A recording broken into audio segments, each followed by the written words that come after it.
ଆଜି 3 ମାର୍ଚ୍ଚ 2026 ମଙ୍ଗଳବାର ଦୋଳ ପୂର୍ଣ୍ଣିମା ଅବସରରେ ଏହି କେତୁଗ୍ରସ୍ତ ଚନ୍ଦ୍ରଗ୍ରହଣ ଘଟିବାକୁ ଯାଉଛି। ଜ୍ୟୋତିଷ ଶାସ୍ତ୍ର ଅନୁସାରେ ଏହା ସିଂହ ରାଶି ଏବଂ ଗୁଣି ନକ୍ଷତ୍ରରେ ସଂଘଟିତ ହେଉଥିବାରୁ କିଛି ନିର୍ଦ୍ଦିଷ୍ଟ ରାଶିର ବ୍ୟକ୍ତିବିଶେଷଙ୍କ ପାଇଁ ଏହା ଅତ୍ୟନ୍ତ ସାବଧାନ ରହିବାର ସମୟ। ଏଠାରେ ଗ୍ରହଣର ସମୟ ଏବଂ ପ୍ରଭାବିତ ରାଶିଙ୍କ ବିଷୟରେ ସବିଶେଷ ତଥ୍ୟ ଦିଆଗଲା। ଗ୍ରହଣର ସମୟ ଓଡ଼ିଶା ଅନୁସାରେ ଗ୍ରହଣ ସ୍ପର୍ଶ ଆରମ୍ଭ ଅପରାହ୍ନ 3:20। ଗ୍ରହଣ ମଧ୍ୟଭାଗ ସନ୍ଧ୍ୟା 6:33। ସର୍ବମୋକ୍ଷ ଶେଷ ସନ୍ଧ୍ୟା 6:47। ପାକତ୍ୟାଗ ଓ ଦେବନୀତି ନିଷେଧ ଗ୍ରହଣ ସ୍ପର୍ଶର 9 ଘଣ୍ଟା ପୂର୍ବରୁ ଅର୍ଥାତ୍ ଆଜି ସୂର୍ଯ୍ୟୋଦୟ ପୂର୍ବରୁ ପାକତ୍ୟାଗ କରାଯାଇଛି। ଏହି ରାଶିମାନଙ୍କ ପାଇଁ ଅଶୁଭ, ସାବଧାନ ରୁହନ୍ତୁ। ଗ୍ରହଣର ପ୍ରଭାବରେ ନିମ୍ନଲିଖିତ ରାଶିର ବ୍ୟକ୍ତିମାନେ ମାନସିକ, ଶାରୀରିକ କିମ୍ବା ଆର୍ଥିକ ସମସ୍ୟାର ସମ୍ମୁଖୀନ ହୋଇପାରନ୍ତି। 1. ସିଂହ ଲିଓ ଗ୍ରହଣ ଆପଣଙ୍କ ରାଶିରେ ହିଁ ଲାଗୁଛି। ସ୍ୱାସ୍ଥ୍ୟହାନି, ଅଯଥା କ୍ରୋଧ ଏବଂ ମାନସିକ ଅସ୍ଥିରତା ଦେଖାଦେଇପାରେ।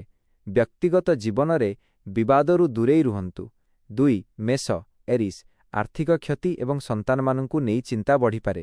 ଦୁର୍ଘଟଣା ଭୟ ରହିଛି, ତେଣୁ ଗାଡ଼ି ଚଲାଇବା ସମୟରେ ସତର୍କ ରୁହନ୍ତୁ। 3. କର୍କଟ କ୍ୟାନ୍ସର ଚନ୍ଦ୍ର ଆପଣଙ୍କ ରାଶିର ଅଧିପତି ହୋଇଥିବାରୁ ଆପଣଙ୍କୁ ମାନସିକ କଷ୍ଟ ଓ ପାରିବାରିକ ଅଶାନ୍ତି ମିଳିପାରେ। ବାଣୀ ଉପରେ ନିୟନ୍ତ୍ରଣ ରଖନ୍ତୁ। 4. କନ୍ୟା ଭିର୍ଗୋ ଅନାବଶ୍ୟକ ଖର୍ଚ୍ଚ ବୃଦ୍ଧି ପାଇବ। କର୍ମକ୍ଷେତ୍ରରେ କିଛି ବାଧାବିଘ୍ନ ଆସିପାରେ, ଦୂର ଯାତ୍ରା କରନ୍ତୁ ନାହିଁ। 5.